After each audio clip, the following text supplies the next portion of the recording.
alo បើមកឥឡូវបងឃើញតើឈ្មោះដែលក្រុមការងារផ្ញើជូនបងឯណី ឃើញហើយ ឈ្មោះបងលេខទូរស័ព្ទឲ្យបង ចាចា ត្រឹមត្រូវបងណា ចា បងមកកូនចាស់បងអញ្ចឹងទីគិតបងនឹងឃើញនឹងសំណួរទៅប្រាក់នេះចូលទៅក្នុងកណ្ដាលឯបងបើក្រុមការងារផ្ទៃចូលណាអញ្ចឹងបងគ្រាន់តែធ្វើការជ្រើសរើសទៅលើកណ្ដាលទទួលចូលបងគឺជាការស្លាច់ណាយល់បង ហើយអាហ្នឹងមិនវិញបាននេះនឹងមកឲ្យខ្ញុំវិញ ទឹកប្រាក់ហ្នឹងគេនឹងបញ្ចូលទៅក្នុងកណ្ដាលឯបងពេលទៅទៀតហើយអញ្ចឹងមុនពេលគេបញ្ចូលគឺឲ្យបងប្រឌិតមើលទឹកប្រាក់បងហើយឲ្យដឹងថាទឹកប្រាក់បងសមបានពេលគេបញ្ចូលទៅបងឃើញបានអញ្ចឹងណាយល់បង ចង់និយាយថាហ្នឹងវាជាកម្មវិធីអីគេបានអាឡែងមានលុយមកឲ្យមិនធ្វើអីផងបានលុយមកនេះ បើជាអេស៊ីដែរខ្ញុំប្រជុំទៅលើអតិថិជនរបស់ខ្លួនហើយប្រើប្រាស់ទៅលើការបើកវិវត្តតាមគេជក់កូនណាយល់បងតាមអេស៊ីដែរយើងណា ហើយថ្ងៃហ្នឹងអាទិត្យ AC ធ្វើដែរលោកគ្រូ បងមកអញ្ចឹងថ្ងៃអាទិត្យនេះគឺធ្វើការជូនទៅលើអតិថិជនរបស់ខ្លួនតែកម្មវិធី commission តែប៉ុណ្ណោះតែប្រជុំទៅលើអតិថិជនយើងយល់បងអញ្ចឹងសេវាកម្មទូទៅអត់ដំណើរការជូនទៅលើអតិថិជនទេណាយល់បង ខ្ញុំដូចអត់ធ្លាប់អត់ដែរដឹងចេះអត់ដែរធ្លាប់ដឹងថាមាននេះអញ្ចឹង អញ្ចឹងឥឡូវចេះបងខ្ញុំថា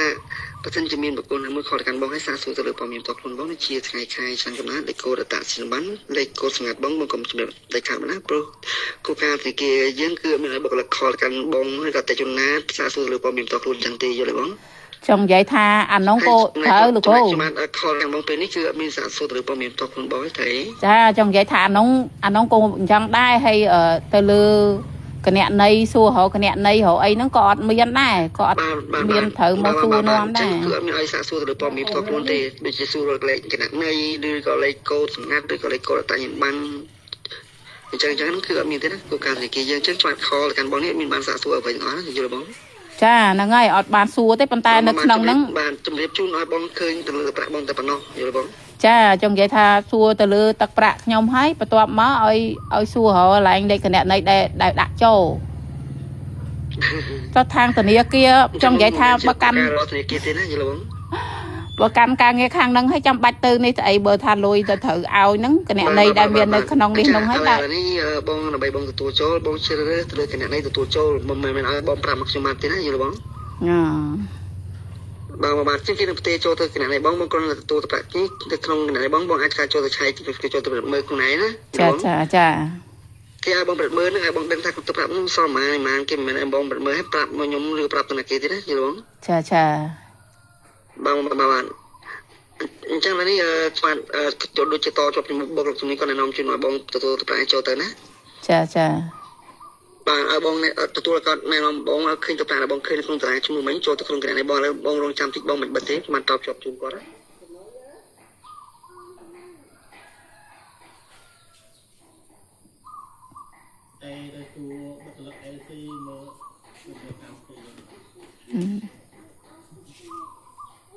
Hello មេសួរ ចាជំរាបសួរ អូខេបងបាទអញ្ចឹងប្រហែលជាបងមានចង្អល់ខ្លាំងហ្នឹងបងណាចំពោះការប្រើប្រាស់សេវាកម្មធនាគារយើងហ្នឹងបងណាបាទអញ្ចឹងយើងសូមជម្រាបជូនបងថាចំពោះទឹកប្រាក់ដែលបងទទួលបាននេះគឺជាភាគរយនៃការប្រើប្រាស់របស់បងដែលបងប្រើតាំងពីថ្ងៃដំបូងរហូតមកដល់បច្ចុប្បន្នផងដែរណាគឺគេបូកសរុបប្រការបងទាំងអស់ឲ្យបងណាបងយល់ណាបងអញ្ចឹងគឺបងគ្រាន់តែទទួលការណែនាំពីខាងលោកគ្រូណែនាំបងទទួលទឹកប្រាក់នឹងចូលទៅក្នុងកងបងទេណាមិនមែនតែបងធ្វើការប្រតិបត្តិការផ្ទៃប្រាក់ឬក៏បញ្ចូលប្រាក់ឲ្យបុគ្គលណាម្នាក់នោះទេណាបងចា ទទួលបានឥឡូវនេះបងធ្វើការចុចបើកសម្លេង speaker មួយបងចុចត្រឡប់ថយក្រោយណាបងបើក speaker សិនហើយចាំបងចុចត្រឡប់ថយក្រោយបងចូលទៅក្នុង A ស៊ីដាបងម្ដងទៀតណាចា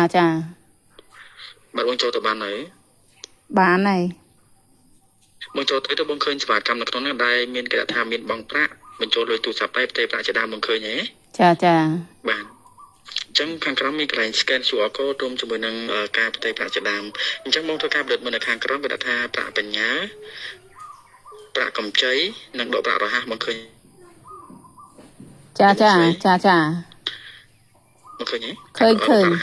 ចា បាទអញ្ចឹងកន្លែងហ្នឹងគឺបងជិះលើសេវាកម្មដកប្រាក់រហ័សមួយណាបាទពេលបងចូលទៅបងឃើញទូអញ្ចឹងបញ្ជាក់ថាការដកនេះគឺបងអាចធ្វើការដកទឹកប្រាក់ commission ដែលបងទទួលបានពីក្នុងគណនីធនាគារចូលក្នុងកងរបស់បងដោយខ្លួនឯងណាមកយល់ណាបងបាទ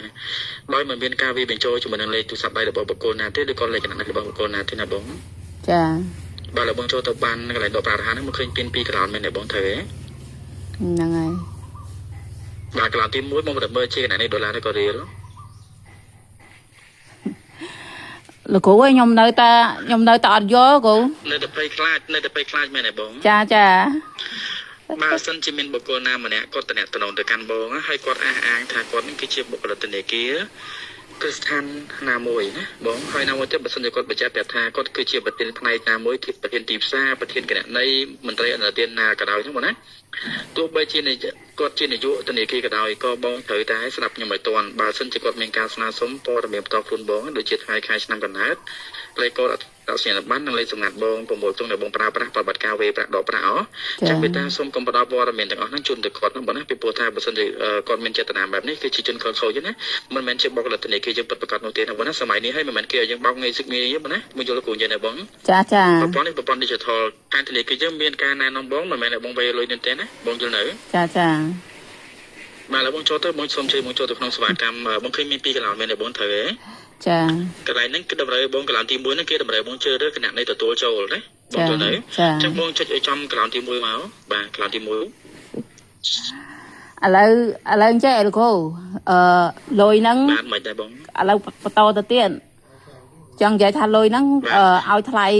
សម្រាប់ការខ្ញុំទូទាត់តាំងពីពេលខ្ញុំប្រើរហូតដល់ឥឡូវត្រូវទេគ្រូ បាទបងយល់ណាបងយល់ច្រើនមកបាទ ចាចា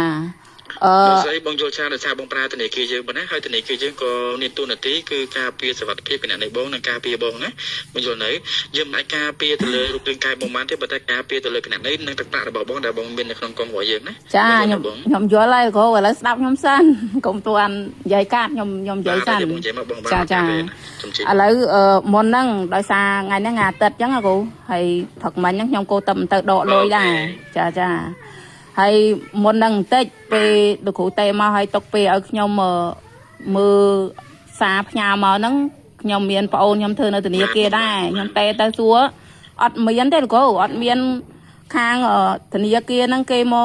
មកធ្វើការបែបហ្នឹងទេអត់មានទេ បាទហើយសាខាហ្នឹងនៅចិត្តផ្ទះខ្ញុំនឹងឯងហើយខ្ញុំតេទៅសួរ